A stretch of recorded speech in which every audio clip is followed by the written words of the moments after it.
Salut à tous et bienvenue sur la chaîne. Aujourd'hui, on va faire quelque chose de très fun et très théorique à la fois. On va essayer de deviner qui seront les Akima des prochains épisodes de la saison 6 de Miraculous Ladybug, en se basant sur tout ce qu'on a déjà vu dans la première moitié de la saison et sur la façon dont les scénaristes aiment nous piéger avec les titres. Ça va être un gros jeu de pistes, donc reste bien jusqu'au bout, parce qu'on va parler de Lady Chaos, de Queen of Zoo, Dread Zone, de Secret Protocol, de Nemesis, et tu risques de regarder la suite de la saison avec un œil complètement différent après ça.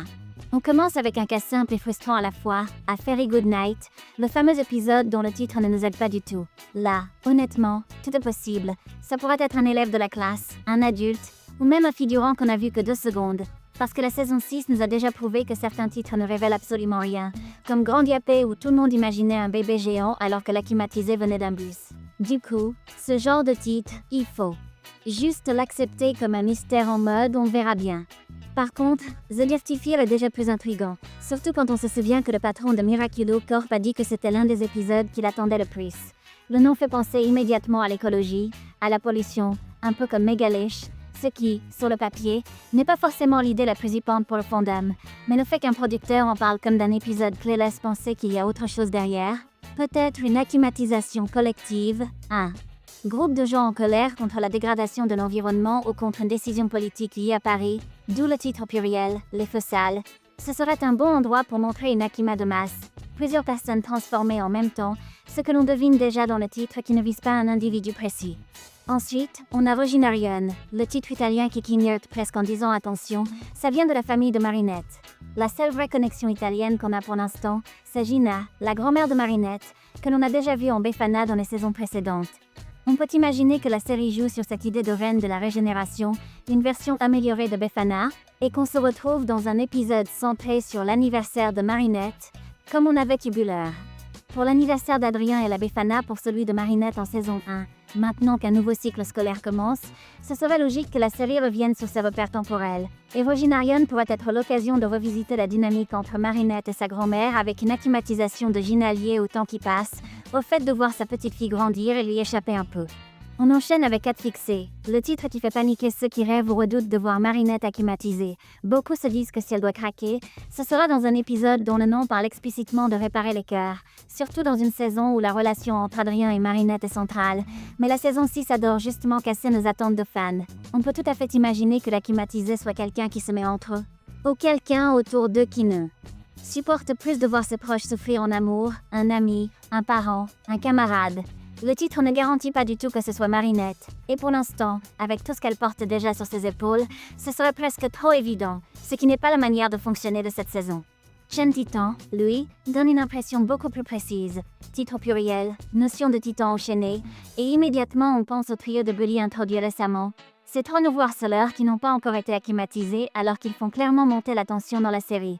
Ce sont des personnages qui semblent faits pour être poussés à l'extrême, et un épisode avec plusieurs géants enchaînés, contrôlés comme des armes, collerait parfaitement à ces 3-là qui sont toujours ensemble. En plus, Thomas Astruc lui-même a laissé entendre sur les réseaux que leur nom cache quelque chose, ce qui veut dire qu'ils auront forcément un épisode important. Les réunir tous les 3 dans Chen Titan aurait beaucoup de sens, notamment pour explorer la question de savoir s'ils peuvent changer ou s'ils représentent, eux, ce fameux mal gratuit qui ne recule devant aucune limite.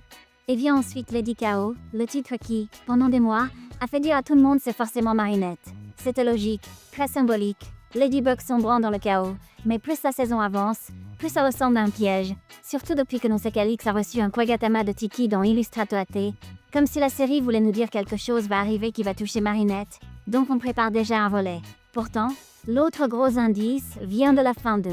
Révélateur et du fait qu'Aria a déjà été Lady Wi-Fi, qu'elle porte la confiance totale de Marinette, qu'elle connaît tous les secrets, la boîte, le passé de Gabriel, tout. Du coup, si un jour Marinette lui cache quelque chose d'énorme, Aria sera la première à le ressentir comme une trahison et le titre Lady Chaos pourrait désigner la version acclimatisée d'une héroïne de l'ombre trahie par le silence, une Aria déchirée entre son rôle de meilleure amie, de porteuse de miraculeux temporaire, et son besoin de vérité. Cet angle collerait parfaitement avec l'idée qu'une seule fissure dans la confiance peut déclencher une crise de chaos autour de Ladybug, sans que ce soit Marinette elle-même qui soit acclimatisée. Juste après, on a Tristan Nancy, titre qui fait presque un clin d'œil à Anansi et qui pointe très clairement vers Nora, la grande sœur d'Alia. On sait déjà que la famille d'Alia et celle de Nino vont avoir droit à plus de développement, et un épisode centré sur Nora, version améliorée d'Anansi, serait une bonne façon d'explorer les tensions familiales du côté de Nino, notamment la question du divorce de ses parents dont on a entendu parler sans jamais vraiment creuser, si Nora travaille désormais.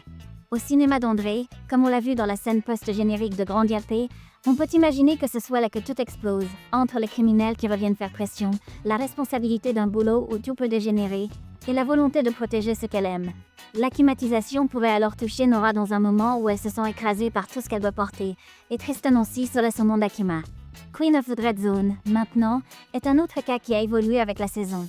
Au début, beaucoup voyaient ça comme le grand retour de Chloé, reine de la zone de terreur, de retour de Londres pour faire régner sa loi. Mais les épisodes récents ont plutôt montré Chloé comme un bruit de fond toxique, une nuisance qui reste à distance, qui fait mal via les réseaux et les mots, mais qui n'est plus au centre de la scène. En parallèle, Audrey Bourgeois, elle, est reliée directement à la nouvelle conspiration via son fils qui est devenu une pièce essentielle de la secte secrète, le Kingdom. La théorie la plus cohérente aujourd'hui, c'est donc que Queen of the Dread Zone soit son épisode à elle, Audrey, reine d'un Paris terrorisé ou d'un espace social où elle règne via son influence, son mépris et sa capacité à écraser les autres. Placée juste avant le final secret protocole et Némésie, ce serait l'étape parfaite pour la remettre sur le devant de la scène et préparer le terrain pour un chaos plus politique. Arrive enfin Secret Protocole, le titre qui sent la secte à plein nez. Ici, il est même possible qu'il n'y ait pas d'Akima au sens classique et que l'épisode soit presque entièrement centré sur l'activation d'un plan du Kingdom. Tomo, Noé et les autres utilisant enfin la bombe qu'ils gardent en réserve depuis Noé. La vérité sur Gabriel, sur sa mort, sur le mensonge de Ladybug. Jusqu'ici, ils tournent autour sans l'utiliser, alors que ce serait l'arme la plus simple pour faire exploser la confiance du public, ce qui est probablement la raison pour laquelle la narration la garde pour plus tard, afin de l'utiliser au moment de l'impact maximal. Secret Protocol pourrait être justement le moment où ce plan se déclenche, où la vérité est utilisée comme une arme, avec ou sans Akima en plus, et où la ville découvre que Ladybug a caché l'identité de Papillon. Et Némésie viendrait conclure tout ça comme un face-à-face final, avec un mot qui ne laisse plus de doute. Némésie, c'est l'ennemi juré, celle qui se dresse contre l'héroïne et tout pointe vers Lila. On l'a déjà vu agir dans l'ombre, manipuler, fuir, revenir, mais Némésie sera l'épisode où elle sortirait enfin de sa tanière pour affronter directement Ladybug, comme Gabriel le faisait parfois, mais avec sa propre méthode, beaucoup plus insidieuse. Ce serait aussi l'occasion pour elle de découvrir l'existence de la secte secrète si ce n'est pas déjà fait, et soit d'y entrer, soit de la retourner à son avantage. On peut très bien imaginer un final où il n'y a plus d'Akima classique, mais une guerre d'informations, de révélations et de symboles entre Ladybug et son ennemi la plus personnelle. Au final, ce qui se dégage de toutes ces hypothèses, c'est que la seconde moitié de la saison 6 ne va pas simplement enchaîner des Akima rigolos, elle va utiliser chaque épisode pour pousser un personnage ou un groupe dans ses retranchements. Les bullies dans Chen Titan, Alia dans Lady Kao, Nora et la famille de Nino dans Tristan aussi, Audrey et le Kingdom dans Queen of the Dread Zone, puis le cœur même de la confiance du public dans Secret Protocol et Némésie, et même si on se trompe sur certains noms, la chose la plus importante à surveiller, ce sera toujours la même, qui souffre déjà maintenant, qui porte un secret, qui est sur le point de craquer.